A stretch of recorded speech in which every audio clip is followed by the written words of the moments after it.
So many people die each year from overdoses. The numbers, they are very alarming. We're going to continue our conversation with Laurie Dhue. She's a national recovery advocate, also chief brand officer for recoveryeducation.com. She's also a former TV news anchor, and she is now sharing her story. Laurie, thank you so much for being here. You know, this topic is very personal for you. It is. Share with us a little bit of your journey. Sure. You know, this is a personal topic for 24 million people in this country who are in recovery. I'm lucky to be one of them. You know, addiction doesn't happen overnight, and that's what I want people to know. You know, my alcoholism and drug addiction didn't just pop up one day. It was a steady stream of behavior that just got worse and worse until I got to the point when I was 38 years old and said, I don't think I'm going to make it unless I get sober.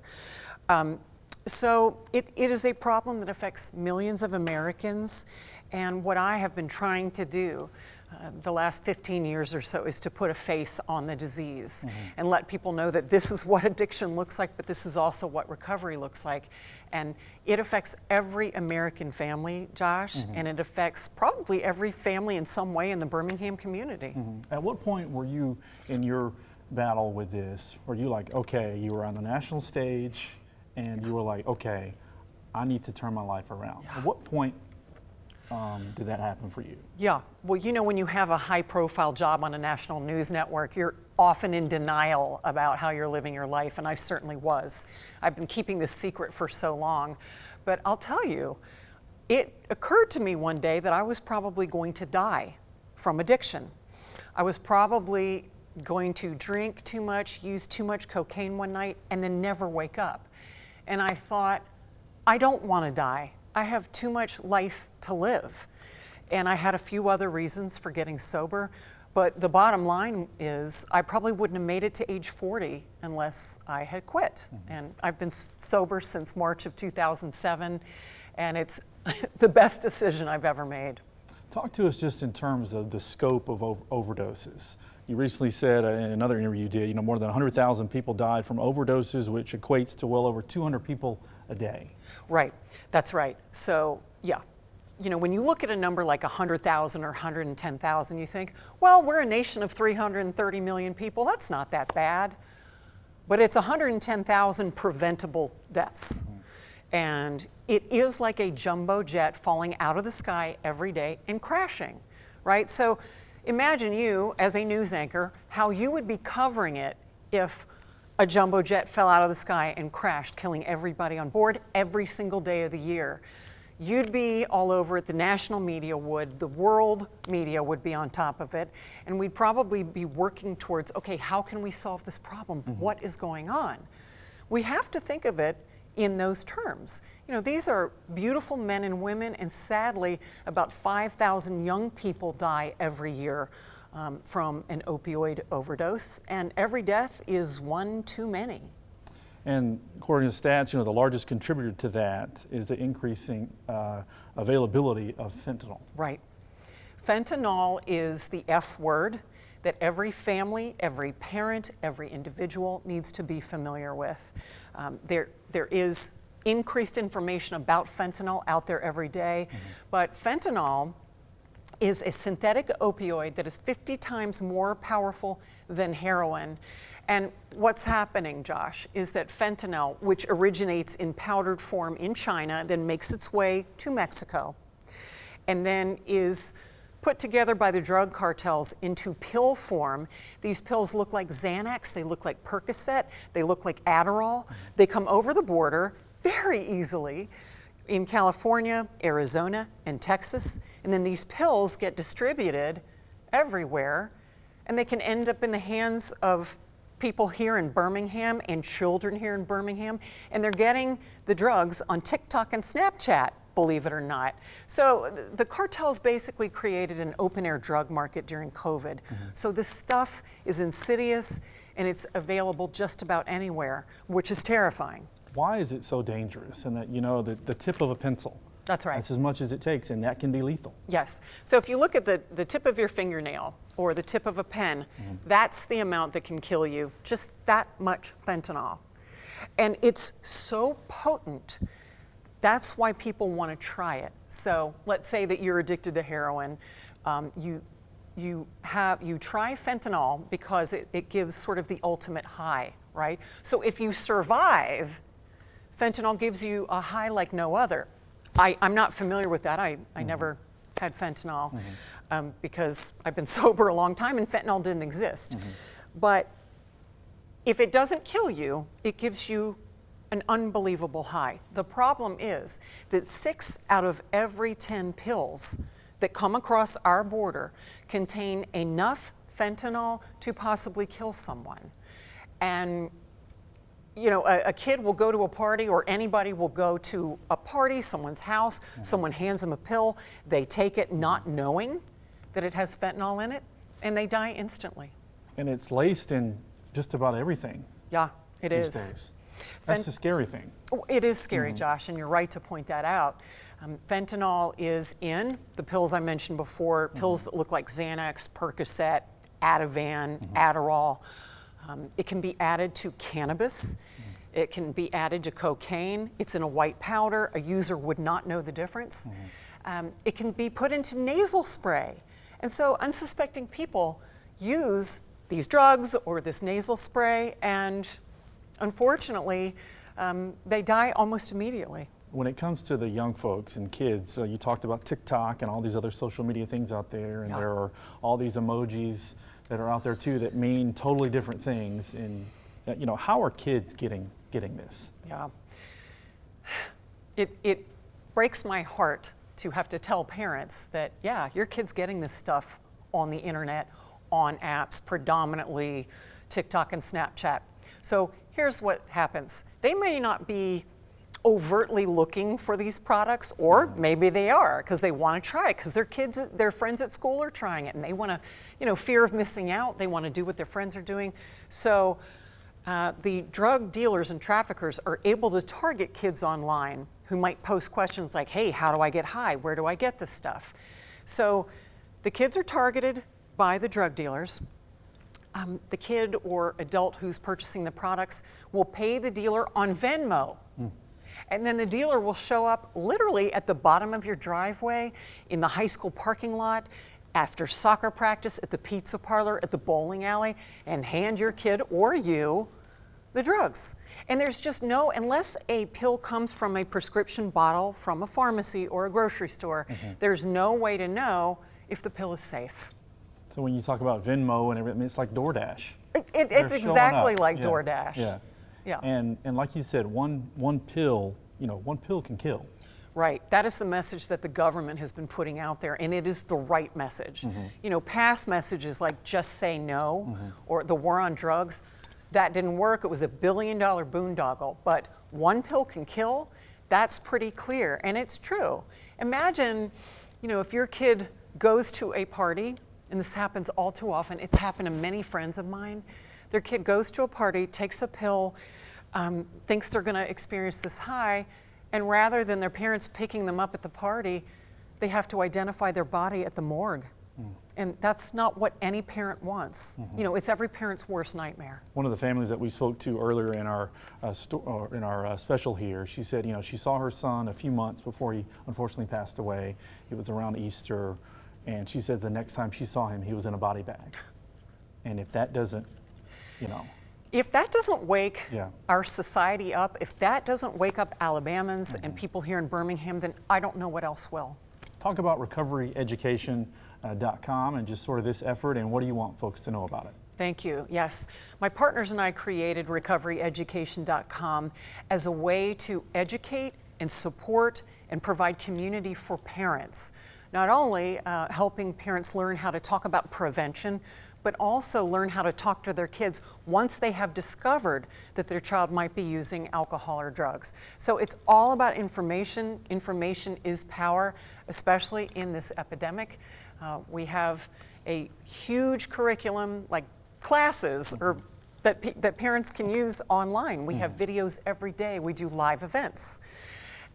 We have a huge community where parents can communicate with each other, and it's you know, we're partnering with schools, we're partnering with rehabs, we're partnering with corporations, because we know that the information we're providing can and will save lives. And it's important for parents to have these conversations with your kids. have these tough conversations.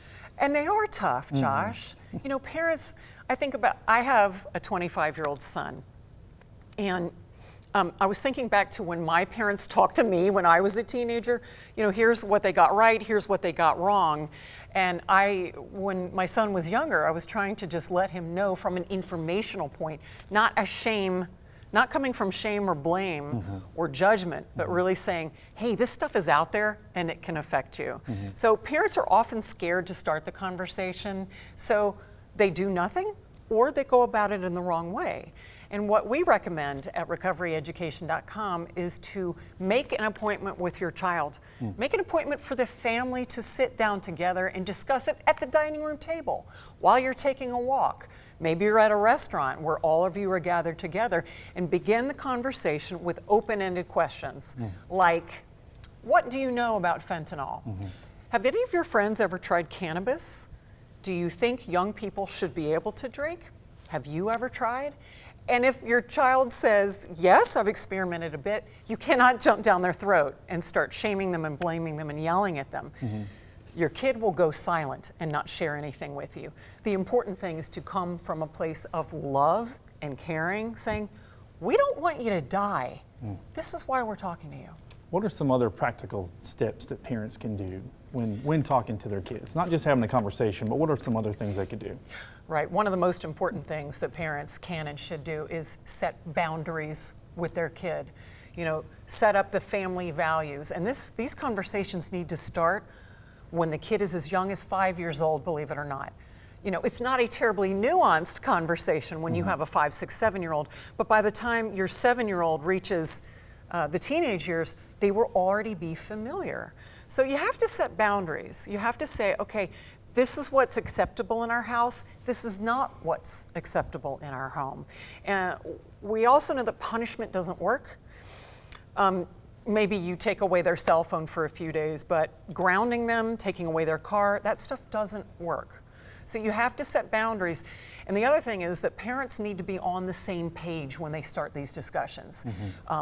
If the husband and wife, or husband, wife, if they're not on the same page about how to talk to their kid, it will not be a productive conversation. So parents need to say, okay, here's what we agree on, here's what we don't agree on. Let's get together, get aligned so that we can have the most productive conversation possible. And with things like TikTok and Facebook and all these other things that are out there, you know, pay attention to what your kids are viewing online and who they're talking to. That's right, and it's often hard, especially as your kid gets older, and they're like, Mom, Dad, you're not getting access to my phone, but there are certainly ways for you to check and confirm what apps they're using. That technology is out there, and you know, every now and then when your kid is asleep, check their phone. It's not that you're being a nosy parent, you're being a smart parent by doing that. Communicate with your kids, and you know, this is why constant communication and conversations are important, so that you can get to know your child even better. Talk to us just about, because it's something that some of the families talked about when we talked to them. They talked about this several times. They talked about the stigma that's associated with people who suffer from substance abuse, you know, disorders. These families we spoke to, they said, look, my loved one is not a junkie. And so kind of talk to us a little bit about that, just the stigma around addiction. You know, I'm so glad you brought up stigma. It's something that I still face even 16 and a half years later, even though we as a society have learned so much more about addiction. You know, I had someone recently say to me, oh, how's your alcoholism? It's like, I'm not an alcoholic. You know, I had substance use disorder. I've been sober for a long time. The stigma is what crushes people. It's what kills people. You know, if we look back at the AIDS epidemic, there was a slogan that said silence equals death. Same thing with addiction and recovery. If we stay silent, if we stigmatize or blame or judge people, absolutely nothing gets accomplished. Now, I understand that some families are hesitant to acknowledge my kid is a junkie. You don't have to call your kid a junkie. You can say, my child has substance use disorder. And there's a lot of important language out there on government websites and certainly on our site, recoveryeducation.com, which recommends keywords and phrases that people can use when they talk about this. Stigma has no place in this discussion whatsoever. Are there any changes you would like to see as you go around the country when it comes to, like I said, some of the families we spoke to said, you know, in terms of making rehab more affordable, or the cost of, you know, Narcan or some of the other things that they looked into? Right. Do you think that's a big issue too? Yes, absolutely. Your questions are great. You're getting right to the heart of the matter. And the bottom line is that we are making progress in this movement. And actually, I think one of the upsides of COVID is that people, unfortunately, drank and used drugs far more when they were isolated, had nothing else to do. But more people are asking for help, and that's good. Also, here at WBRC, you're doing a whole special on this. You are shining a light in the darkness. And, you know, I would encourage every station to do this. And I love it when CNN has a town hall meeting about fentanyl. And people get to ask questions. And certainly you can ask questions on our platform as well. I think we are making improvements, but more needs to be done at the local level. So the Jefferson County Health Department is doing a lot of good work here. Unfortunately, about 1,500 folks in Jefferson County died last year from overdoses. 3 people in Jefferson County died in 1 week. That's a lot of people. So we need more information. We need local news stations to talk about it. We need to make sure that the information is out there. We also need more funding, and that's something that I have fought for a long time. I've lobbied on Capitol Hill for more money. It is getting to be a bigger priority, but we as a country are simply not doing enough. Again, you got 300 and something people dropping dead every day. We need to care more, and that's why I do what I do. That's why WBRC is doing what it's doing. As we wrap things up here, what's the most important message that you want parents to sort of take away from this conversation, you know, about the fentanyl crisis? Fentanyl is terrifying. Do not put your head in the sand about it. Do not ignore fentanyl. This is not going away. There is a chance that your beautiful son or daughter may inadvertently take a pill and not come home. You cannot be in denial about fentanyl, about your kids drinking alcohol, using cocaine, smoking pot or eating gummies. Denial doesn't work. You can't bury your head in the sand. So do yourself a favor and arm yourself with information. This is a conversation that we could have every day. I mean, it's that big of a problem. It is that big of a problem, and it does affect every single American family. And as I said earlier, most families here in Alabama and here in Birmingham. Laurie, thank you so much for your time. Thank you for sharing your journey. I know it's probably not easy to talk about, but hopefully someone out there, you know, it'll make a difference in somebody's life. Well, that's my mission, to help people. And that's the mission of many, many other people who talk publicly about their recovery. Recovery is a wonderful thing. And if I can get sober, anybody can. All right, Laurie, thanks a lot. Thanks, Of course, we want to thank you for watching our investigation into this very important issue.